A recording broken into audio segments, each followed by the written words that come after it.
नमस्कार दोस्तों। आशा करता हूँ सब लोग ठीक ठाक हों और आपके साथ आपका बर्ड्स भी ठीक ठाक है।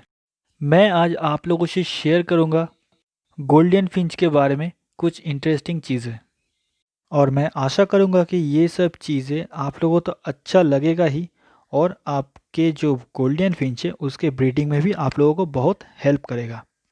दोस्तों, बर्ड मुझे बहुत अच्छा लगता है और उसके ऊपर जो डिटेल इन्फॉर्मेशन होता है वो भी मैं हर वक्त जानने की कोशिश करता हूँ।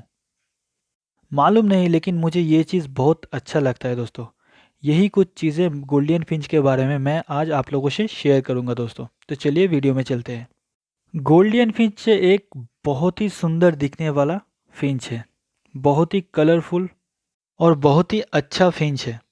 इसके कलर और इसके स्वभाव के वजह से बहुत सारा बर्ड लवर को अपनी तरफ खींचता है।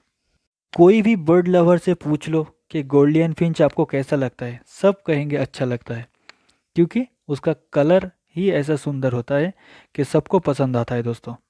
और मैं ये भी जानता हूँ कि आपको भी ये बर्ड बहुत पसंद आता है, और ये बहुत ही अच्छा किस्म का केज बर्ड भी होता है।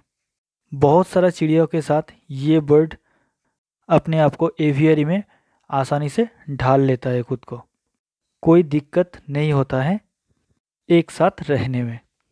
आप अगर चाहो तो इस बर्ड को सेपरेट केज में भी रख सकते हो। तो दोस्तों, ये जो बर्ड है इसका बेसिक सा नाम है गोल्डियन फिंच।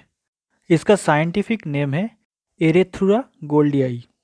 एक एडल्ट गोल्डियन फिंच का साइज होता है 5 से 6 इंच, और इसका लाइफ स्पेन होता है 6 से 8 साल। अगर ठीक ठाक से इसका देखभाल किया जाता है, ठीक ठाक खाना दिया जाता है, ठीक ठाक केज में रखा जाता है, तो ये उससे भी ज़्यादा साल जिंदा रह सकता है केज में। इस बर्ड का जो ओरिजिन है, मतलब ये रहता है ऑस्ट्रेलिया में। मतलब नेचर में ये बर्ड ऑस्ट्रेलिया में पाए जाते हैं। ऑस्ट्रेलिया के ग्रासलैंड इलाके में इसको पाए जाते हैं। अब जानते हैं दोस्तों गोल्डियन फिंच का स्वभाव कैसा होता है। गोल्डियन फिंच सब तरीके के फिंच के साथ रहना पसंद करता है, मतलब मिलजुल के रहना पसंद करता है। ये एक सोशल बर्ड है, झुंड में रहता है, लेकिन ब्रीड करने के समय अलग से सेपरेट पेयर बना के अलग अलग जगह चले जाते हैं। ये बर्ड सोशल बर्ड होने पर भी इंसानों की इंटरफेयर एकदम पसंद नहीं करता है दोस्तों। नेचर में ये बर्ड इंसानों से दूर रहना ही ज़्यादा पसंद करता है, लेकिन सालों से केज में ब्रीडिंग करने की वजह से वो बर्ड इंसानों के साथ घुल मिल गया है। अब इस बर्ड को इंसानों से कोई दिक्कत नहीं होता है, मतलब जो बर्ड केज में रहता है। ये बर्ड बहुत ही शांत स्वभाव के होते हैं। छोटा उम्र से अगर इस बर्ड के साथ आप घुल मिल के रहो तो ये बर्ड आपके पास भी आता है और आपके हाथ से खाना भी खाता है। इसीलिए गोल्डियन फिंच एक अच्छा पेट बर्ड है। ये बर्ड मेल और female both blue colour, yellow colour, green colour, silver colour और एल्बिनो में भी मिलता है। गोल्डियन फिंच का सर के कलर के ऊपर डिपेंड करके रेड हेडेड, येलो हेडेड और ब्लैक हेडेड में ये बर्ड मिलता है।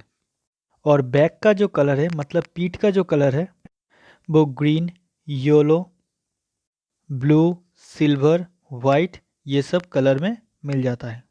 पेट का कलर ज़्यादातर येलो ही मिलता है, लेकिन ब्लू कलर का जो म्यूटेशन है उसमें पेट का कलर क्रीम कलर का होता है।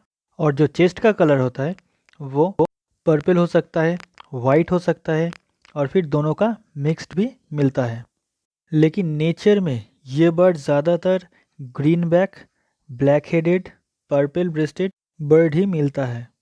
गोल्डन फिंच का मेल बर्ड बहुत ही अच्छा सिंगिंग करता है। ये बर्ड जब रेस्ट कर रहा होता है, मेल बर्ड जब अकेले बैठा रहता है, तभी ये बर्ड हल्का ट्यून में हर वक्त गाता रहता है। गोल्डन फिंच का केयर, जो लोग अपार्टमेंट में, फ्लैट में, घर के बुज़ुर्ग लोग, घर के बच्चे लोग जो अकेले रहता है, उनके पास सबसे पहला पसंद होता है ये गोल्डन फिंच बर्ड। एवियरी में रखो तो इस बर्ड के साथ आप society finch, zebra finch, owl finch या फिर bicheno finch, long tailed finch, star finch, diamond sparrow, ये सब फिंच आप रख सकते हो। जिस एवियरी में गोल्डन फिंच को रखोगे उस एवियरी में अगर पेड़ पौधा लगा दो तो वो बहुत अच्छा रहता है।